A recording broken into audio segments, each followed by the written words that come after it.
वार्ता भी होती है, कभी कभी किसी इंडस्ट्री में कोई दिक्कत आ रही है, किसी श्रमिक की कोई दिक्कत आ रही है। लिखित शिकायत, मौखिक शिकायत और अपना पोर्टल के माध्यम से शिकायत कर सकते हैं। जो हमारे विभागीय अधिकारी हैं उनके मोबाइल नंबर पर भी शिकायत दर्ज होती है। कोई भी अपने मोबाइल पे लेबर चौक में जाने की भी जरूरत नहीं, अपना ऐप पे डाउनलोड कर ले, संयोजक भी उस पर डाउनलोड कर ले। 4 लेबर कोड है हमारे, जैसे वेतन से संबंधित हमारे।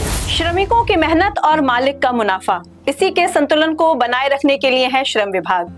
और इसी पर खास बातचीत के लिए एक खास शख्सियत आज हमारे साथ स्टूडियो में मौजूद हैं। नमस्कार, मैं हूं मनोरमा, आप देखो सुन रहे हैं लाउड स्पीकर 90 FM। आज हमारे साथ स्टूडियो में मौजूद है उप श्रमायुक्त शक्ति सेन मौर्य जी। बहुत बहुत स्वागत करती हूँ आपका हमारे स्टूडियो में। और सबसे पहले जानना चाहूंगी, क्योंकि बात हो रही है श्रमिकों की, तो श्रमिकों से संबंधित समस्याएं क्या क्या हैं? धन्यवाद। मैं श्रम विभाग गोरखपुर में तैनात हूँ।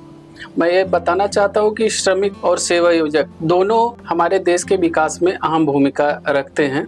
अगर उद्योग और श्रमिक दोनों मिलकर काम कर रहे हैं तो जो हमारे देश की विकसित भारत की कल्पना है कि विकसित भारत बनेगा, उसमें श्रम, हमारा जो सेवा योजक है, प्रबंधक है और जो हमारा उद्योग है, उसका दोनों का विकास होना जरूरी है।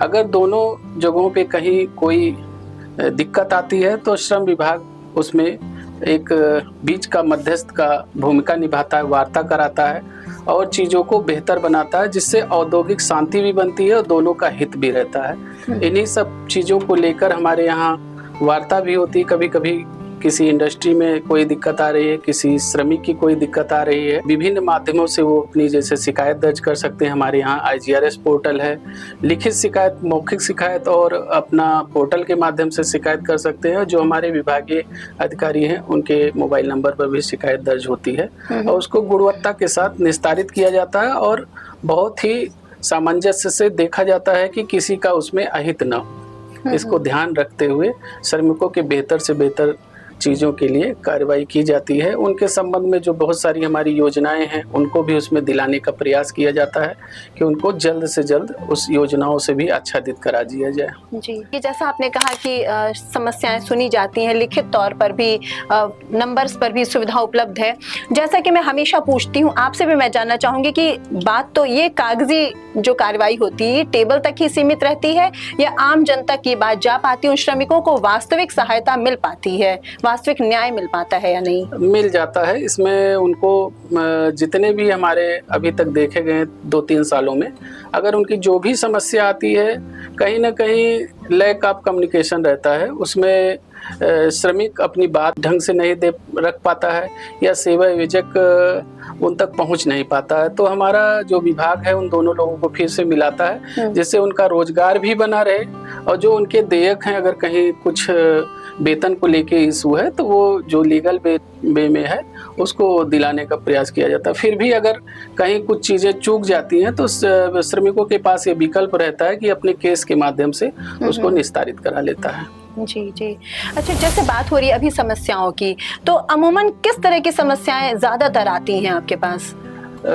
जैसा जो गोरखपुर जनपद है तो यहाँ पर समस्याओं की जो है वो बहुत नहीं है ऐसा, लेकिन कुछ जो श्रमिक हमारे बाहर चले जाते हैं, कहीं गए और उनको वहाँ पर काम किए तो 1-आध महीने का, 1.5 महीने का कहीं इशू आ जाता है और वो काम छूट जाता है या दूसरे जगह उनको ट्रांसफ़र कर दिया गया, तो इस तरीके की कुछ समस्याएं आती हैं कि ट्रांसफ़र का केस में 1-2 महीने की सैलरी को लेके कि हमको उन्होंने सैलरी नहीं दिया या हमसे ज़्यादा काम करा लिया, उस दौरान का पैसा नहीं मिल पाया, तो ये ज्यादातर मामले हमारे वार्ता के तहत निस्तारित हो जाते हैं। जी जी। और उनको जो पैसा मिलना रहता है वो सेवायोजक आसानी से दे देता है। आपके पास समस्याएं आती हैं जैसा आपने बताया, तो इतनी समस्याओं को देखते हुए क्या कमियां हैं, क्या अच्छाइयां, ये तो बहुत अच्छे से आप जानते होंगे आपके विभाग में, तो एक तरह से आपके दिमाग में क्या परियोजना आती है कि आपको लगता है कि हाँ, इन चीजों पे सुधार की आवश्यकता है? ऐसी कौन कौन सी जगह है जहाँ आपको सुधार की जरूरत लगती है? अभी जो सबसे बड़ी अच्छी चीज है कि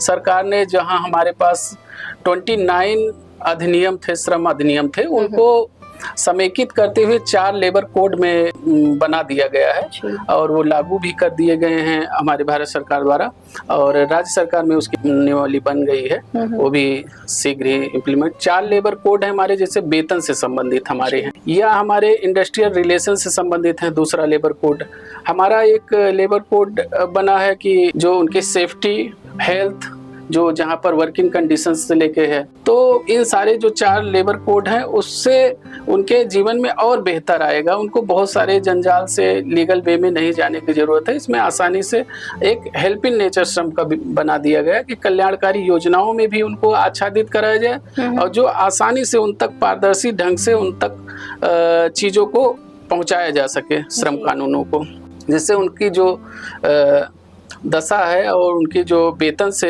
रिलेटेड चीजें हैं वो अच्छा उनको मिल सके जो उनके। तो ज्यादातर समस्याएं जैसा आपने कहा कि वेतन को लेकर के आती हैं कि कंपनी ने वेतन समय पर नहीं दिया या काम अत्यधिक करा लिया। इसी से संबंधित पूछना चाहूंगी, जैसे कि हमारे शहर में श्रमिकों की जो संख्या भी हम देख रहे हैं, शहर जैसे जैसे डेवलप कर रहा है, जैसे जैसे रोजगार की संभावनाएं बढ़ रही हैं, बाहर के श्रमिक भी हमारे शहर में बहुत ज्यादा मौजूद हैं। तो क्या ऐसे में सब पर पैनी नजर रहती है, हर समस्या पे, हर सुधार पे कहीं कुछ चीजें नजर से छूटती हुई नहीं महसूस होती हैं कभी? आपकी बात जायज है, लेकिन जो सरकार सभी क्षेत्रों में श्रमिकों को ध्यान देती है। जैसे हमारे जो फैक्ट्री या दुकानों में काम करते हैं उनको हम लोग कहते हैं ऑर्गेनाइज्ड वे में है, जिनके सर पे एक छत है सेवा योजक का, लेकिन कुछ श्रमिक हमारे असंगठित हैं। जो श्रमिकों की श्रेणी में 90% हमारे असंगठित श्रमिक ही आते हैं लगभग, जिसमें एक चीज को निर्माण श्रमिकों को भी हमारा एक बोर्ड है वो संचालित करता है, उसी असंगठित क्षेत्र का पार्ट है। दूसरा एक असंगठित क्षेत्र है कि जिसमें निर्माण से इतर भी काम करते हैं असंगठित क्षेत्र, जैसे वो अपने स्वरोजगार भी कर रहे हैं या जिनका परमानेंट काम नहीं है, कभी कहीं पर काम कर लिए, कभी कहीं पर काम कर लिए, तो उनको भी लगभग महीने में ज़्यादा रोजगार मिल जा रहा है। जैसे लेबर अड्डे पे भी आपको लेबर दिखाई देंगे, उसके तहत हमारा जैसे अभी लेबर चौक का एक बहुत अच्छा कॉन्सेप्ट है। अभी ये जून में इसका इनॉग्रेशन हुआ था और जुलाई से लेबर ऐप हमारा चल गया है, तो कोई भी अपने मोबाइल पे लेबर चौक में जाने की भी जरूरत नहीं, अपना ऐप पे डाउनलोड कर ले, सेवायोजक भी उस पर डाउनलोड कर ले। जिस भी लेबर की जरूरत पड़ती है उस ऐप के माध्यम से आप लेबर को अपने घर पे, श्रमिक को बुला सकते हैं, अपना काम करा सकते हैं। अच्छा, जैसे मैंने कहा कि शहर प्रगति कर रहा है, तमाम रोजगार के अवसर खुल रहे हैं, ढाबे हैं, होटल है, रेस्टोरेंट्स हैं, हर जगह हम देखते हैं लाख सरकार की कोशिशों के बावजूद, नियमों के बावजूद बाल श्रम रुका नहीं है। बच्चे कहीं ना कहीं मजदूरी करते मिल ही जाते हैं। तो इस पर रोकथाम के लिए क्या आपकी पैनी नजर होती है? उन बच्चों का कोई शारीरिक शोषण तो नहीं हो रहा है? क्या क्या काम किए जा रहे हैं इस पर? ये हमारे लिए एक चुनौती भी है बाल श्रमिक समस्या, लेकिन उत्तर प्रदेश सरकार ने इसमें बहुत ही अच्छा कदम उठाया है कि हमारे माननीय मुख्यमंत्री जी ने भी 2019 में सभी गांव स्तर पर और वार्ड स्तर पर सभी को एक पत्र भी भेजा था इस संवेदनशील मुद्दे पर कि सोसाइटी भी इसमें जागृत हो, न केवल एक सरकार के तहत इसमें बाल श्रमिक को देखा जाए। हमारी सोसाइटी भी सोसाइटी होल सरकार दोनों इस पे ध्यान दे रही है और हम लोग गोरखपुर में भी इसके लिए लगातार हर माह लगभग कोई न कोई बड़ा कार्यक्रम करके लोगों को संवेदनशील कर रहे हैं कि जहाँ भी बाल श्रमिक हो उनको सूचित किया जाए। अगर जरूरत पड़ी तो चिन्हांकन करके उनके पुनर्वासन की भी कार्रवाई की जाती है। उसके अलावा जो हमारा बच्चा है अगर स्कूल में जा रहा है और वहाँ से स्कूल में रुक नहीं रहा, उसके बाद जाके बाहर काम कर रहा है, तो इस पर भी शिक्षा विभाग या हमारे जो ग्राम पंचायत के जो भी विभाग हैं उनको भी समेकित करते हुए या नगर निगम, नगर पालिका परिषद, ये सब एक होल कार्य योजना बना के हम लोग कार्य कर रहे हैं। दो चीजें जानना चाहूंगी, एक तो उनके पुनर्वासन के लिए क्या किया जाता है, जैसा कि आपने कहा कि अवेयरनेस के लिए हम कई तरह के कार्यक्रम आयोजित करते हैं, तो किस तरह के कार्यक्रम आयोजित किए जाते हैं और उनके पुनर्वासन के लिए क्या किया जाता है? जैसे अभी महिला बाल कल्याण विभाग द्वारा महिलाओं से संबंधित जो जितने भी कार्यक्रम रहे उसमें दूसरा पॉइंट हम लोगों ने बच्चों को रखा। मिशन शक्ति जो भी हमारा अभी फेज 5 चला उसमें महिला के साथ साथ महिलाओं के जितने भी अधिकार थे उसको बताने के साथ साथ बच्चों के हित के लिए जो भी योजनाएं चल रही हैं उसको भी उसमें रखा गया, चाहे बाल विवाह रहा हो, चाहे बाल श्रम रहा हो। तो हम लोगों ने समेकित रूप से इसको कार्यक्रम को कराया है। अप्रैल में भी हुआ, फिर हमारा जब मई दिवस आया तो उसमें एक विस्तृत बेहद हम लोगों ने सामूहिक विवाह कार्यक्रम रखा था। तो उसमें भी बाल श्रम को हम लोगों ने एक केंद्र बिंदु रख के उस पर भी व्यापक प्रचार प्रसार पूरे जिले में कराया। उसके साथ साथ 12 जून जो हमारा बाल श्रम निषेध दिवस है, उसमें हम लोगों ने माननीय मुख्यमंत्री जी के निर्देश में राज्य स्तर पर भी कार्यक्रम हुआ। सभी जिलों में कार्यक्रम इसको बेहद रूप से कराया गया, रैलियां निकाली गई, सभी स्कूलों में इसको संचालित कराने की कार्रवाई की गई। वैसे तो मैं जहाँ तक मुझे लगता है कि एक बड़ी परिचर्चा का विषय है, पर जहाँ तक हम जानते हैं कोई भी छोटा बच्चा या कोई भी परिवार अपने बच्चे को खुशी खुशी काम के लिए नहीं भेजता है। कोई जाहिर सी बात है आर्थिक मजबूरी होती है जिससे घर के बच्चे काम के लिए निकलते हैं। तो कभी एक व्यक्तिगत तौर पे आपकी राय जानना चाहूंगी कि पुनर्वासन प्रक्रिया तो एक दूसरी चीज है, नियम कानून एक तरफ रख करके आपको व्यक्तिगत तौर पर क्या महसूस होता है कि क्या एक चीज हम कर सकते हैं जिससे बाल श्रम पर रोकथाम हो सके? पूरी तो नहीं पर आंशिक तौर पर। बहुत सारी स्टडीज भी हुई हैं। अभी हम लोगों का जो 12 जून का कार्यक्रम हुआ था तो उसमें आंध्र प्रदेश का एक रिटायर्ड IAS अधिकारी हैं, उन्होंने अपना शेयर किया था। तो जो हमारा चाहे वार्ड हो नगर निगम का या नगर पालिका का, जो भी हमारा नगरीय क्षेत्र है वहाँ का जो वार्ड है या ग्राम स्तर पे जो हमारी पंचायतें हैं, वहाँ पर सभी के पास एक डेटा रहता है या नहीं है, तो उस डेटा को इकट्ठा किया जा सकता है कि हमारे कितने बच्चे 14 साल तक के हैं और कितने बच्चे हमारे 18 साल तक के हैं, वो क्या कर रहे हैं। तो वो अगर डेटा हमारा पूरे गांव पे या हमारे वार्ड पे, इस पे हम लोग अपनी कार्य योजना में भी रखे हैं और इसको हम लोग यहाँ भी अमल कराएंगे कि कितने बच्चे हमारे स्कूल जा रहे हैं या कौशल विकास मिशन के तहत कहीं प्रशिक्षण ले रहे हैं या क्या कर रहे हैं। तो वो डेटा अगर उस पे रहता रहेगा तो धीरे धीरे उस संख्या को, अगर कहीं 2-4 बच्चे दिख जाते हैं उस संख्या में, तो उसको कम करके उनके सारी विभाग मिल के, जो हम लोग अभी प्लान किए हैं कि 12 से 13 विभाग हैं, चाहे उनको राशन कार्ड नहीं बन पा रहा है तो राशन कार्ड बना दिया जाए, समाज कल्याण विभाग की बहुत सारी योजनाएं उससे आच्छादित हो जाएंगे, श्रम विभाग की योजनाओं से आच्छादित करा देंगे। हमारे यहाँ योजना है अटल आवासीय विद्यालय योजना, जो बेसिकली निर्माण श्रमिकों के बच्चे या ऐसे बच्चे जो अनाथ हैं उनके लिए ये योजना संचालित की गई। अभी हमारा यहाँ पर गोरखपुर में ये 4 जनपदों के मंडल का ये विद्यालय है, सहजनवा में स्थापित है। यहाँ 6 से लेके 12 तक का CBSE बोर्ड के माध्यम से पढ़ाई हो रही है और इसको हमारा बोर्ड इसको संचालित कर रहा है और बहुत अच्छी सुविधा इसमें दी गई है। ये कहीं ना कहीं बाल श्रम, जो हमारा बच्चा कहीं चला जा रहा है या उनकी आर्थिक स्थिति मजदूरों की सही नहीं है, उनके लिए भी ये है कि हम अगर वो बच्चा थोड़ा सा तैयारी करेगा, पढ़ाई करेगा, तो 6 के एग्जाम जब नवंबर-दिसंबर में निकलते हैं तो उसमें भर के वो बच्चा उसमें आवासीय सुविधा के साथ पढ़ाई कर सकता है। और इसमें खाना, रहना सब कुछ निःशुल्क है और सब कुछ बहुत ही गुणवत्तापूर्ण ढंग से इसमें किया जा रहा है। जो भी टीचर हैं वो रिटायर्ड केंद्रीय विद्यालय या नवोदय विद्यालय इस जगह से लिए गए हैं और काफ़ी एक्सपीरियंस उनको है और स्वच्छता, सफाई सब कुछ इसमें व्यवस्थित रखा गया अटल आवासीय विद्यालय में। इसी के साथ साथ हमारे यहाँ एक बाल श्रमिक विद्या योजना भी चलती है, जिसमें प्रत्येक वर्ष 100 बच्चों को हम लोग,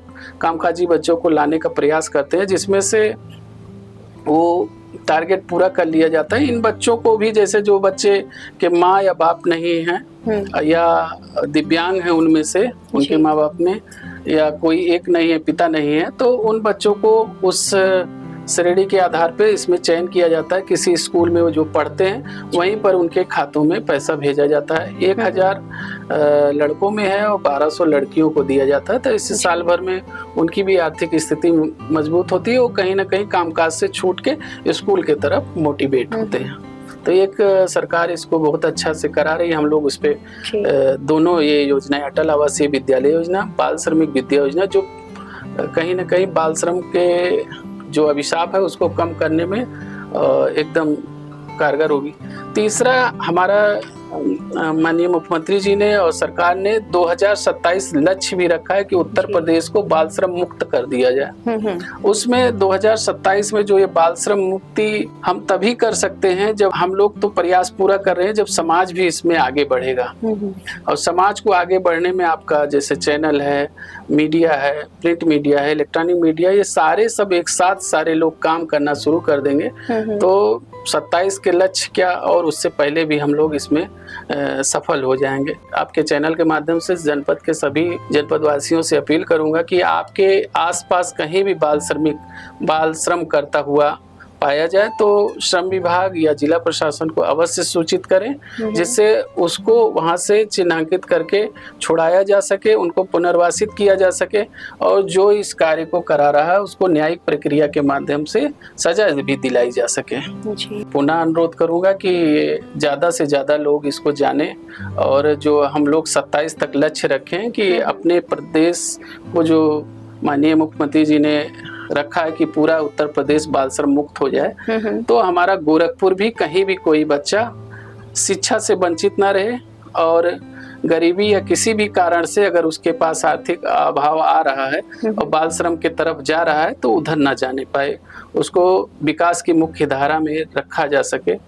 एक कहा भी गया कि जब अगर हमको विकसित भारत देश बनाना है तो उसके केंद्र बिंदु में बालकों की शिक्षा, उनका स्वास्थ्य और उनका रोजगार, ये तीनों समय पे मिल जाना बहुत जरूरी है, जिससे हमारा देश आने वाले समय में विकसित बन सके और ये जो बाल श्रम की अभिशाप है वो भी इसमें खत्म करना जरूरी है। जी, सजा की बात की आपने, तो दंड के क्या प्रावधान है? इसमें अगर वो गैर खतरनाक श्रेणी में पाया जाता है तो हमारे यहाँ उसको सीजीएम कोर्ट में मुकदमा दायर किया जाता है और पहले तो हम लोग उसका पूरा जांच कर लेते हैं कि बच्चा कैसे कैटेगरी में, फिर वहां पर उसको अधिकतम 10,000 रुपये तक की पेनल्टी है।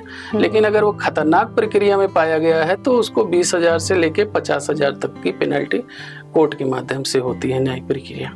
जी जी, अभी आपने कुछ योजनाओं का जिक्र किया यहाँ पे, तो ये योजनाएं किस तरह से आम जनमानस तक पहुँच पाती हैं? किसी भी योजना, चूंकि अब हमारा जो भी योजनाएं दी जाती हैं वो ऑनलाइन माध्यम से है, पोर्टल के ही माध्यम से लोग आवेदन करते हैं और पोर्टल के माध्यम से उसको जो भी डॉक्यूमेंट लगे रहते हैं वो सही है कि नहीं, प्रथम बार उसी को चेक किया जाता है, फिर स्थानीय स्तर पर भी उसकी जांच की जाती है। हमारे यहाँ उत्तर प्रदेश भवन एवं अन्य निर्माण कर्मकार कल्याण बोर्ड है जो निर्माण श्रमिकों के लिए योजनाएं संचालित करता है।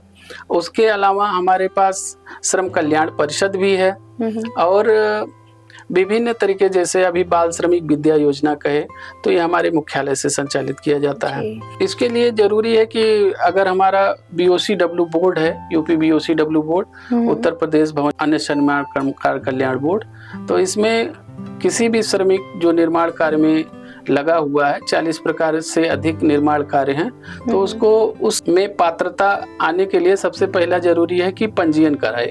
जी। अगर पूर्व में उसका पंजीयन है तो वो अगर रिन्यू नहीं है तो उसको रिन्यूअल कराना पड़ता है। हमारे यहाँ अभी भी आप श्रम विभाग में जाएंगे तो हम लोग लगातार इसका कैंप ब्लॉक स्तर पे करते हैं। अभी एक नई तरीके से हम लोगों ने प्रयास किया है कि 15 दिन तक लगातार एक कैंप हम लोग कर रहे हैं अपने कार्यालय स्तर पर, जिसको हम लोगों ने ब्लॉक वाइज बांट रखा है और पूरी टीम लगी है कि ब्लॉक में पंचायत सचिव को, BDO साहब को, अन्य लोगों से वार्ता करके, प्रधान, सभी गाँव के प्रधान से, इन सब से बात करके उस ब्लॉक वाइज जो डेट निर्धारित की है वहाँ पर बुला रहे हैं। जिनके पंजीकृत हो गए हैं, जो लेबर पंजीकृत हैं, उनको आवेदन भराने में सहायता किया जा रहा है।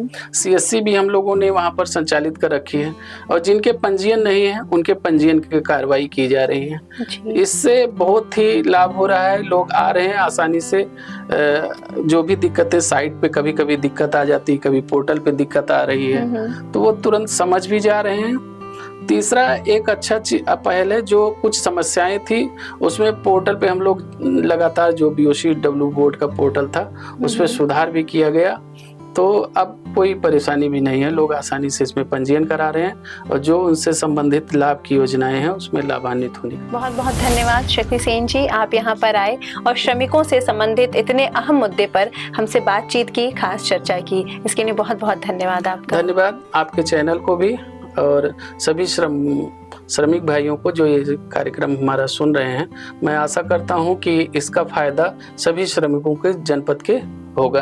धन्यवाद। तो ये थे हमारे साथ उप श्रमायुक्त शक्ति सेन मौर्य जी। इसी तरह शहर की किसी अन्य शख्सियत के साथ आपके सामने फिर से मुखातिब होंगी। तब तक के लिए देखते हो सुनते रहें लाउड स्पीकर 90 FM। बजाओ बजाओ जरा झूम के बजाओ।